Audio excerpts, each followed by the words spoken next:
Bonjour à tous et bienvenue sur boursicoté.com pour cette nouvelle analyse technique du CAC 40 en clôture. Nous pouvons constater donc que suite à la baisse ici qui avait été enregistrée en fin de semaine dernière, eh bien le CAC 40 avait rebondi hier. Alors désolé suite à un problème technique, je n'ai pas pu faire cette vidéo.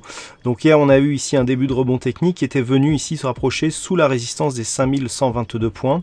Aucune zone horizontale n'a été touchée sur ce graphe. Et ce que nous pouvons remarquer aujourd'hui, c'est que les cours, malgré une ouverture ici sur un petit gap haussier, sont revenus chercher ici ce niveau comme niveau de support avant de marquer ici une petite phase d'hésitation. Donc du point de vue de la configuration, on reste ici sur un rebond technique. Suite au contact ici sur la bande de Bollinger inférieure, on vient combler le gap d'une manière assez directe, ce qui valide, je dirais, ce qui invalide une accélération possible assez forte orientée à la baisse.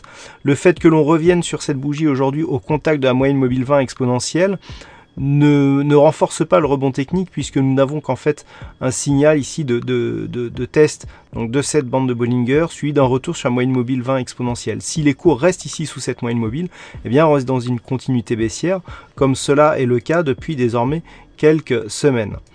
Du point de vue des indicateurs, nous avons une configuration qui change légèrement. Alors nous étions baissiers en fin de semaine dernière. Hier, le MACD s'est retourné, donc on repasse ici sur une dynamique plutôt haussière.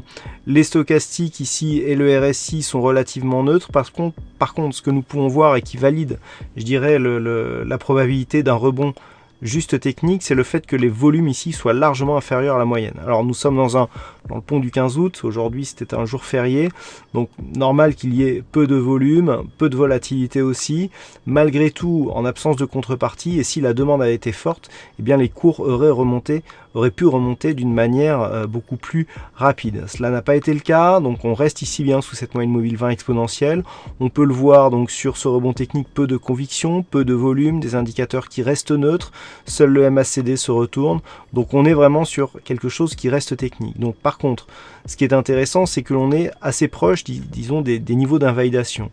Nous avons d'une première part ici la moyenne mobile 20 exponentielle et d'autre part la résistance oblique ici qui définit le haut du trend depuis désormais quelques semaines. C'est le haut de ce trend là. Donc si les cours continuent à monter, on pourrait venir ici en test. Alors déjà dans un premier temps, on va casser ici à la hausse la moyenne mobile 20 exponentielle, un petit peu comme dans cette précédente configuration où on l'avait bien cassé ici à la hausse. On était revenu ici tester cette zone de résistance avant de redescendre. Là, il semblerait que pour l'instant les cours se neutralisent sous cette moyenne mobile. Si ceci venait à casser ici à la hausse, à venir tester la zone de résistance oblique, il y a une chose qu'il faut constater, c'est que depuis quelque temps, on a quand même beaucoup plus de tests ici sur la zone haute du trend que sur la zone basse. On voit d'ailleurs que du point de vue de la zone basse, si on trace ici une oblique, eh bien on a quelque part une dynamique qui est devenue un peu plus faible. Alors que là, on casse de plus en plus. Vous voyez que les contacts ici se font de plus en plus pressants sur cette résistance. Donc on a peut-être ici un signal de fin de cette dynamique baissière, mais qui se fait sans grande conviction, à l'image des indicateurs que nous avons vus tout à l'heure. Et donc si les cours venaient ici à casser, mais d'une manière relativement molle, si j'ose dire, cette résistance, eh bien on pourrait avoir tout simplement une sortie de cette zone de trend, mais par un mouvement neutre, ce qui n'impulserait pas un mouvement de retournement. Alors l'autre zone qu'il va falloir surveiller, c'est tout simplement ce gap qui avait été ouvert ici entre le 8 et le 9 août. Il est non comblé. Il est juste au-dessus une résistance ici des 5182 qui coïncidera demain avec cette zone de résistance oblique. Donc on va avoir des investisseurs qui vont revenir. Si les cours vraiment calent ici sous cette zone, eh bien il y a lieu de penser qu'on risque de retomber. Par contre, si on a une cassure, ça peut être intéressant puisqu'on aurait du coup cassure de la résistance oblique ici et comblement de ce gap.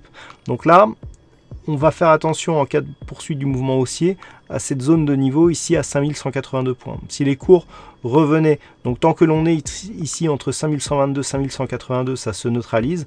Par contre, sous 5122, eh bien, on serait dans un suivi de setup ici, où on aurait donc contact bol inférieur, retour sur moyenne mobile, qui agit comme résistance et donc cassure du point bas. On pourra reviser un retour ici sur la bande de Bollinger inférieure. Voilà ce que l'on peut dire donc sur cette analyse technique du CAC 40 en clôture. Alors, au niveau des statistiques, il n'y a pas assez d'occurrences pour donner des statistiques significatives pour ce soir. Donc je vais tout de suite vous souhaiter une bonne soirée, bonne chance dans le prochain trade. On se retrouve donc dès demain pour d'autres analyses techniques sur le site boursicoté.com. Bonne soirée à tous.